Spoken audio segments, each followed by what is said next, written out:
In the near future, a great war destroys the world. Now Earth is a post-apocalyptic wasteland known as the Lost Lands, and all that is left of humanity lives in a single city. They're ruled by the Overlord, and the church is in charge of keeping order. One day, a woman named Grey is getting hung for being a witch, and the enforcer ISISing her is an example of what happens to those who defy the church. After the enforcer leaves, Grey uses her magic to make a soldier hallucinate that he's the one being hung. He shoots the Rapido, supposedly save himself, and ends up freeing Grey. He then thinks he sees her next to him and opens fire, only to kill another soldier instead. When the enforcer learns about this, she kills the bewitched soldier and leads the others on a search for Grey. While the group looks around the room, Grey hides in the shadows to kill soldiers one by one until only the enforcer is left. Grey manages to corner her by threatening her with a knife, and the enforcer tells her to do it, but instead of giving her a quick death, Grey chooses to hang her. As she walks away, the crowd parts for her and calls her the witch that will not hang. Meanwhile, Boyce is wandering alone on his horse but stops at a tunnel because he can tell he's about to be ambushed. When he says this aloud, a group of men come out of hiding and one of them tries to steal Boyce's gun. However, there's a two-headed snake attached to it that immediately kills him. Then Boyce closes his hands to make guns appear and quickly kills the entire gang before they can lay a finger in him. Before leaving, he makes sure to pick up his snake. Back to Grey, she finds shelter in a tower and leaves some money for a blind woman, who recognizes her because of her kindness. Later they're visited by the Queen and Jirais, the captain of the Overwatch. The Queen wants to buy the power to shapeshift into a wolf and pays with some fancy jewelry. Grey never refuses anybody and takes the job, explaining she'll hire a hunter to kill a shapeshifter and take their power. Her deadline will be the next full moon, which is happening in 6 days. While Grey gets her blades ready to leave, Jirais tries to buy a wish too. He wants Grey to fail the Queen. Hess swears he's loyal to her, but he thinks getting this power will destroy her. Grey doesn't believe him and thinks he's just jealous, but since she refuses nobody, she takes his timepiece as payment. Afterward, Grey uses a spell to look at the Lost Lands and find what she needs. She watches how a group of men tries to fight a huge wolf, but they're all killed in seconds. In the meantime, the Overlord is in bed and asks the Queen for help because he's wetted himself again. The Queen calls the maids while insulting her husband, clearly tired of having to deal with him. Moments later, she's kissing Boyce as it's revealed they're having an affair. When Boyce tries to sneak out of the castle, he's stopped by the guards, so he spits the alcohol he's drinking at a torch to light a guard on fire. Then he kicks the other one to throw him down the stairs. Later at a bar, Grey approaches Boyce and tries to hire his hunter services since he's known for his knowledge of the Lost Lands. Boyce only wants to gamble, so Grey plays against him and easily wins in the first round. He's still hesitant to accept her mission because most people can't survive the Lost Lands, so Grey tells him that if she ever slows him down, he has her permission to leave her behind. Then Boyce tells her about a great wolf who lives in a place called Skull River. Grey realizes that the name matches her vision and promises to pay Boyce with the timepiece. Takes her there. At that moment, a bunch of soldiers enter the bar and one of them opens fire from above, but Boyce throws the snake at him to quickly kill him. The body falls and the snake jumps on another soldier's arm, so his partner chops the limb off and the snake gets away. The enforcer then joins the fight and uses her knife to quickly kill the snake. When she turns around, Grey and Boyce are already gone. At the church, the Patriarch reminds everyone that witches and heretics must be brought to justice. The crowd pretends to be praying while secretly passing around a note about a rebel movement. After Mass, it's revealed that the Patriarch knows about the note and he notices Grey has become the symbol of the rebellion. The enforcer brings the blind woman and steps on her hand until she explains that Jirais and the Queen visited Grey. The Patriarch orders the enforcer to find Grey and make her confess she's been manipulating their leaders before hanging her.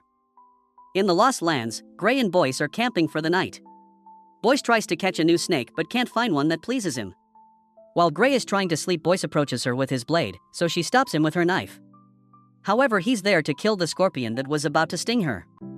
The next day, the duo makes it to a trading post handled by siblings Mara and Ross, who are old friends of Boyce's. Mara kisses Boyce before the duo is invited inside. Boyce explains they'll find the shapeshifter in a week and Grey explains she needs Sid in a few days, so Boyce decides they'll take a very dangerous shortcut.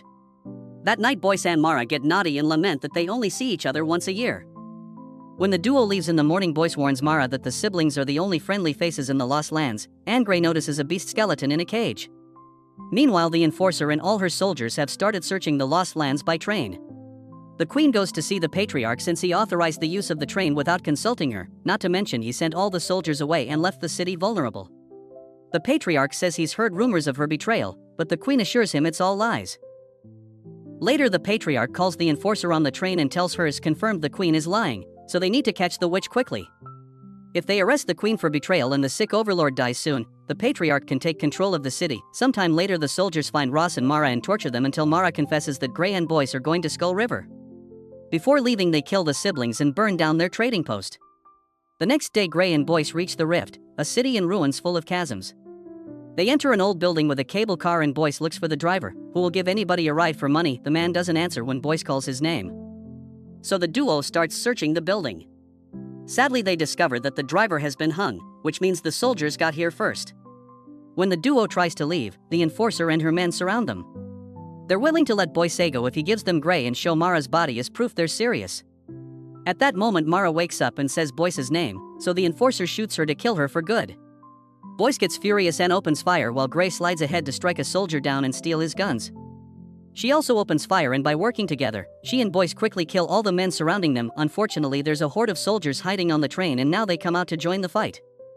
Boyce and Gray continue to fight and kill as many men as possible, but the soldiers just keep coming and their numbers are unmanageable, not to mention Gray runs out of bullets. The duo tries to run away, however the train has a cannon that shoots at them. Luckily they move fast enough to only fall without getting hurt, then they rush toward the cable car and Boyce releases it by shooting the reel. The soldiers are still trying to come for them, so Gray and Boyce start fighting them hand to hand to keep them away from the car. Since it's now moving over a huge chasm, the soldiers fall to their deaths from great heights. Some men appear on the car roof and Gray immediately climbs up to fight them with her blades. She moves fast to defeat most of them and makes a big jump on the edge of the car to force the last guy to follow her. Now she can just chop his hand off to make him fall. Inside the car, Boyce also fights hand-to-hand with a few remaining soldiers. Seeing her men being defeated, the enforcer makes a soldier cut the cables. The car now hangs on a side and Gray has to use her blades to hold on. Boyce breaks a window to make another soldier fall. Then the enforcer shoots the other cable and the car goes down, sliding through a building before crashing against the side of a chasm. Gray and Boyce begin climbing the rocky wall and manage to leave the car right before it falls. The enforcer opens fire and hits Boyce's shoulder while he's still climbing, but Gray has already reached the top and uses her powers to keep the enforcer distracted, which allows the duo to disappear. That night Boyce removes the bullet from the wound and Gray stitches it up. Boyce thinks about his lost friends and swears to get revenge on the enforcer. Before they fall asleep, they watch the colors and lightning in the sky. The next day the queen learns that she's pregnant. She knows the father is Boyce but pretends it's the overlord. Now that she has an heir to secure the throne, she puts a pillow on the overlord's face and suffocates him to death. Meanwhile Gray and Boyce reach Shadowsbane, an area that fills with demons at night. However they can hear the enforcer's train coming for them, so they have no choice but to stay here. They hide inside a cooling tower and destroy a bunch of cans to spill gas on the ground. When night falls, the lights in the tower are turned on and a demon tries to attack them. Boyce throws a lighter on the gas to create a ring of fire that surrounds him and Gray. Soon more demons enter the tower and the duo has to open fire, but their bullets don't do much. The demons bring a metal plank and put it on top of the fire to create a bridge, so Boyce blocks them by kicking a gas can and shooting it. A demon jumps as the can explodes and tackles Boyce to attack him, but Gray pulls him back by stabbing it with her blades. When the demon twists his body to try to catch her, Gray has to jump and fight it hand to hand. Boyce tackles the creature and impales it on a metal rod while Gray throws a blade at another gas tank. This time the explosion is bigger and gets the attention of the demon leader, who is watching from the top of the tower with its minions.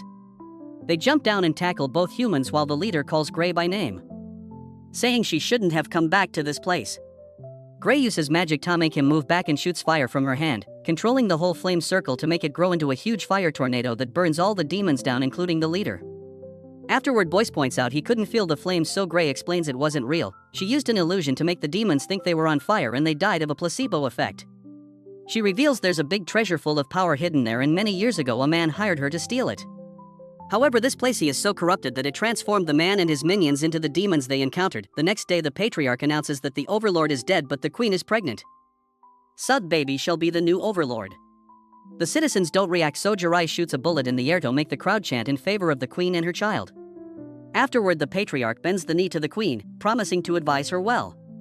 However, in private he insults her and calls the enforcer to tell her to hurry. The queen is also making plans and kisses Jirai to manipulate him, hoping to use his army for her personal goals. Boyce and Gray arrive at the fire fields and Boyce announces they'll reach their destination the next day.